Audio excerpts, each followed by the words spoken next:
La entrevista con Ramsés Yunes. Le agradezco su generosidad.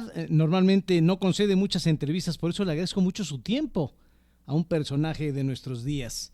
Senador de la República, presidente de la Comisión del Trabajo y Previsión Social, salió con mención honorífica de Oxford, economista, muchos años ya en la Secretaría de Minas y además senador de la República, y vino a presentar un libro aquí a Veracruz, a Jalapa, El triunfo de la dignidad. Antes ya había escrito El colapso de la dignidad. Senador Napoleón Gómez Urrutia, en verdad muchísimas gracias. ¿Cómo está? Bien, muy bien, muchas gracias. Al contrario, gracias por esta oportunidad de comunicarme y poder conversar y platicar sobre este y cualquier otro tema, con mucho gusto, a las órdenes. Senador, el triunfo de la dignidad es la continuación del colapso de la dignidad, donde usted explica todo este problema que hubo el 19 de febrero del 2006 en Pasta de Conchos.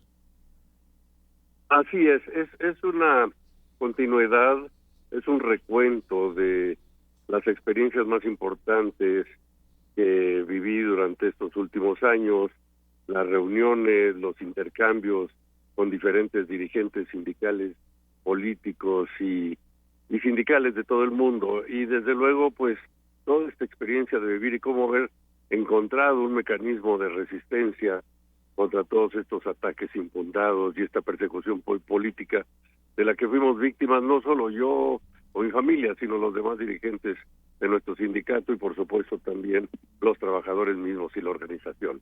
Entonces, pues sí, es una continuidad, es un recuento, es una actualización.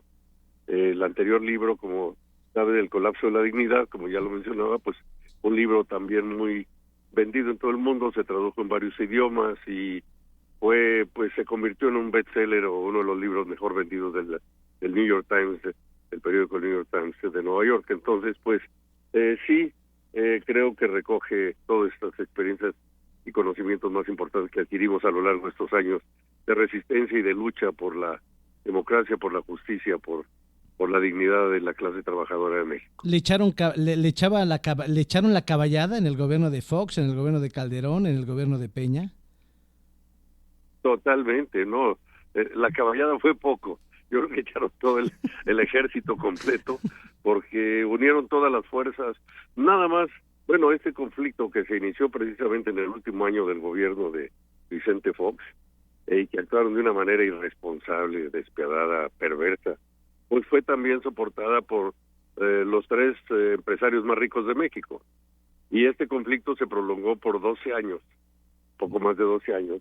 Y entonces, bueno, pues fue contra el gobierno de Vicente Fox, contra el gobierno de Felipe Calderón y también el de Enrique Peña Nieto. Entonces, pues nos enfrentamos nada menos y nada más que a los tres últimos presidentes de la República y a los 3 o 4 hombres más fuertes, más económicamente del país, que son a su vez empresarios mineros.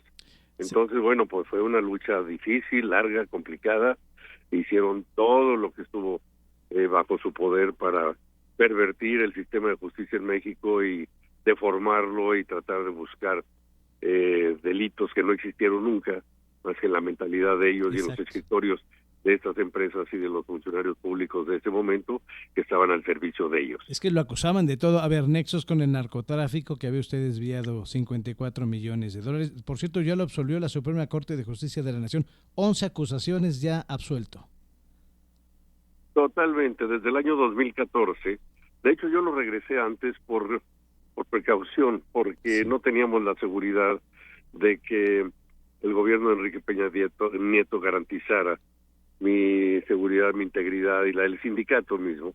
Y aunque ya estábamos completamente exonerados por la Suprema Corte de Justicia de la Nación de las 11 acusaciones falsas, y de una manera unánime, la decisión de la Corte, definitiva, de fondo, inapelable, pero aún así no había el compromiso, como que le tenían mucho temor a estos grandes empresarios. O sea, era lo que ahora el presidente López Obrador decía, el poder económico dominando al poder político, y así era. Lo tenían bajo su control, lo utilizaban para sus intereses y designaban y ponían funcionarios de primer nivel. Entonces, bueno, era una lucha desigual. Muchos pensaban que era una lucha entre David y Goliat, pero sí. Bueno, pues terminamos venciendo a este gigante de la corrupción que son estos grupos empresariales y políticos Había que tanto leyendas. daño le hicieron a México. Había leyendas, Giovanna, senador, que decían que gente del sindicato iba a verlo a Canadá y que le llevaban máximo $9,000, que era lo que se podía comprobar.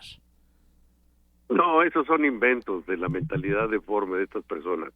La verdad es que nunca tenía necesidad de eso. Yo tuve, desde el primer momento que yo llegué a Canadá, Sí. El apoyo total de los sindicatos de Canadá, de Estados Unidos, de los partidos políticos, el mismo gobierno de Canadá, y mira que era el gobierno conservador de Stephen Harper, Sí, el que sí, estaba sí, en ese momento en Canadá, y nosotros de inmediato nos reportamos con el gobierno diciendo estoy aquí, bajo una persecución política, con calumnias y información falsa y acusaciones falsas, y entonces ellos, como Canadá tiene un alto sistema de justicia, un nivel muy elevado de justicia, pues obviamente tuvieron que respetar lo que era la transparencia y no pudieron hacer nada. Entonces el gobierno de México fue derrotado en los tribunales internacionales. De hecho, Canadá nunca admitió una solicitud que decía México, y eso es algo interesante que sí me gustaría comentar, sí. porque publicaban todo el tiempo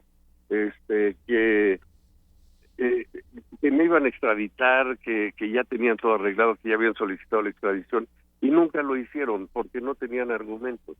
Entonces, yo con mis abogados los demandé al gobierno de México por difamación, por calumnias, por daño moral, porque lo decían, lo publicaban y parecía uno que era un criminal escondiéndose de algo que nunca cometimos. Y quien mejor lo sabía eran los propios trabajadores. Entonces los demandé, decir, bueno, pues realmente lo que queremos es que demuestren y prueben y soliciten la extradición. Y lo forzamos a que solicitara el gobierno de Felipe Calderón la extradición, y Canadá ni la admitió, se lo rechazó. Se lo rechazó, una vergüenza para el sistema de justicia mexicano, cómo lo pervirtieron y lo corrompieron, o sea, utilizando la justicia para perseguir. Eso solo se ve en las dictaduras y los regímenes totalitarios que hay en el mundo. Entonces, y también adicional, perdón, me extiendo, pero cuando ellos